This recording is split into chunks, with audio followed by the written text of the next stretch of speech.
ब्रह्मा जी ने नारद जी से कहा कि पहला अवतार सनक सनंदन सनातन व सनत कुमार का मेरी नाक से उत्पन्न हुआ था। वे लोग परमेश्वर के ध्यान में लीन रहते हैं। उस तप के प्रताप से कई कल्प बीतने पर भी सदैव 5 वर्ष की अवस्था के बने रहते हैं। दूसरा अवतार वाराह जी का इसलिए धारण किया कि जब मुझे संसार रचने के लिए आज्ञा हुई तब मैंने भगवान नारायण जी की कृपा से कमल के पत्ते की पृथ्वी बनाई, किंतु हरणाक्ष दैत्य उस धरती को उठाकर पाताल लोक में ले गया। जब मैंने वैकुंठनाथ से निवेदन किया कि धरती के बिना प्राणी कहाँ रहेंगे, तब उन्होंने वाराह रूप रखकर पाताल में जाकर हिरणाक्ष को मारकर पृथ्वी को बाहर लाकर अपनी महिमा से जल के ऊपर स्थिर किया। इसलिए यह धरती कर्मों का फल देने वाली है। जैसा भी शुभ या अशुभ कर्म कोई करता है उसी के अनुसार फल प्राप्त करता है।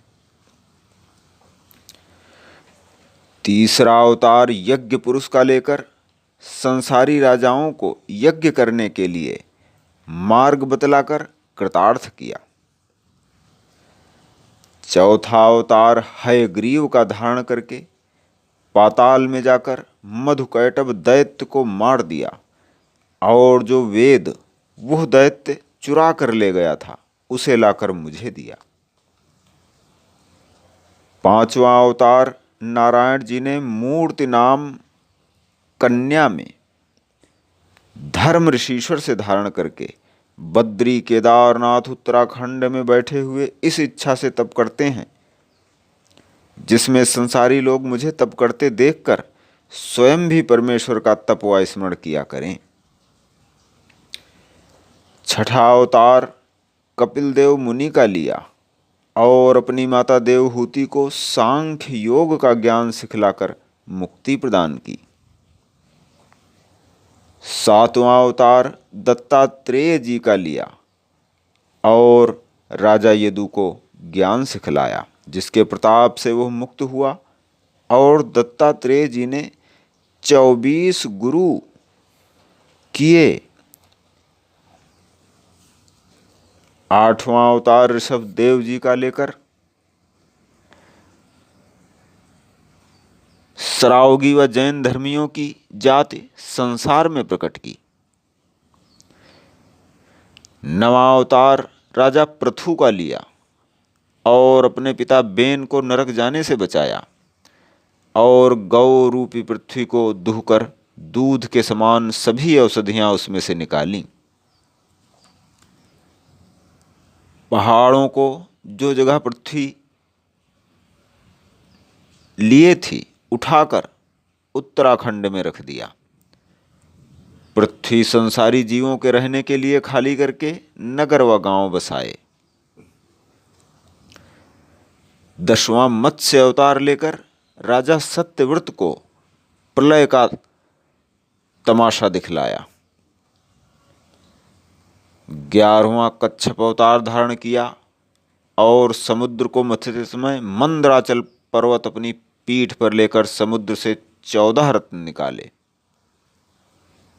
12वां अवतार धन्वंतरी वैद्य का लेकर रोगों का नाश करने के लिए समुद्र से औषधियां निकाली। 13वां अवतार मोहिनी रूप का रखा और दैत्यों को अपने रूप पर मोहित करके अमृत का कलश जो उन्होंने धन्वंतरी वैद्य से देवताओं को भाग दिए बिना छीन लिया था लेकर वह अमृत देवताओं को पिलाया।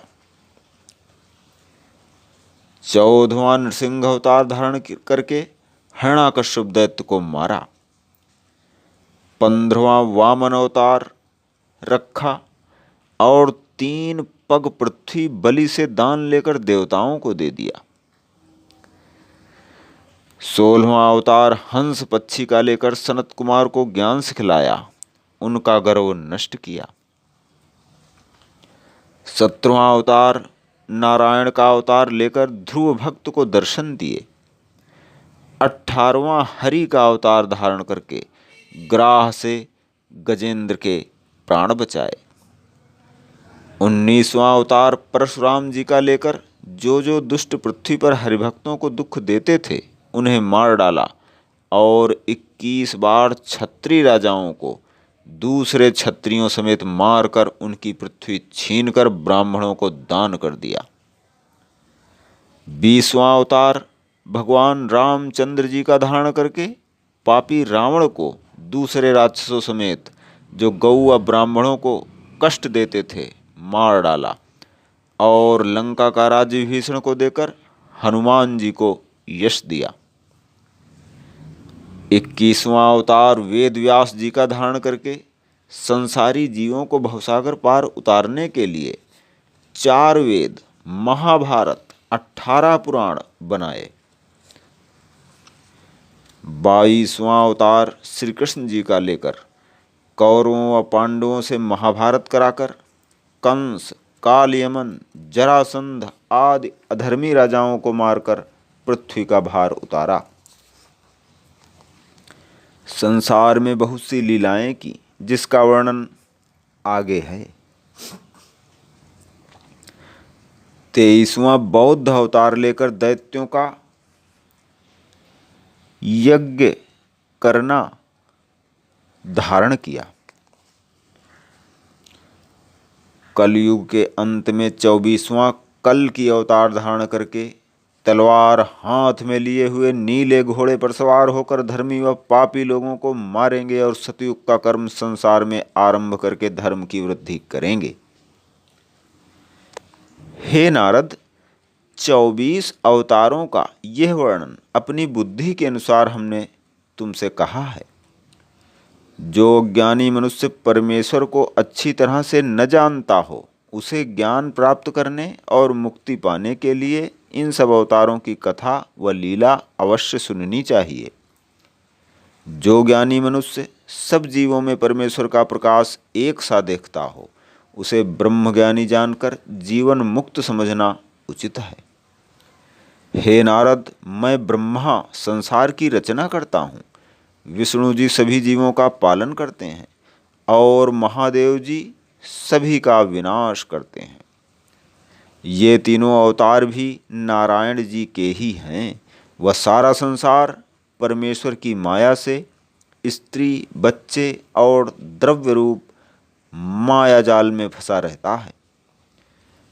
जिस मनुष्य पर नारायण जी की बड़ी कृपा होती है वह सत्संग करके इस माया जाल से छूट सकता है,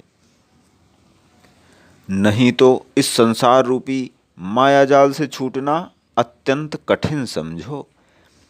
इस माया जाल से छूटने के लिए परब्रह्म परमेश्वर का भजन व उनके नाम का स्मरण और उनके अवतारों की लीला व कथा सुनने के अतिरिक्त दूसरा कोई उपाय नहीं है।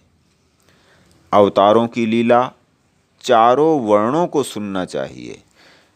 श्रीमद् भागवत के तत्वज्ञान के 4 श्लोक जो हमने नारायण जी से सुने थे वो सभी तुमसे कहे। उन्हीं परमेश्वर का भजन व स्मरण करने से तुम्हारे भी सभी पाप नष्ट होकर गुण प्रकट होंगे।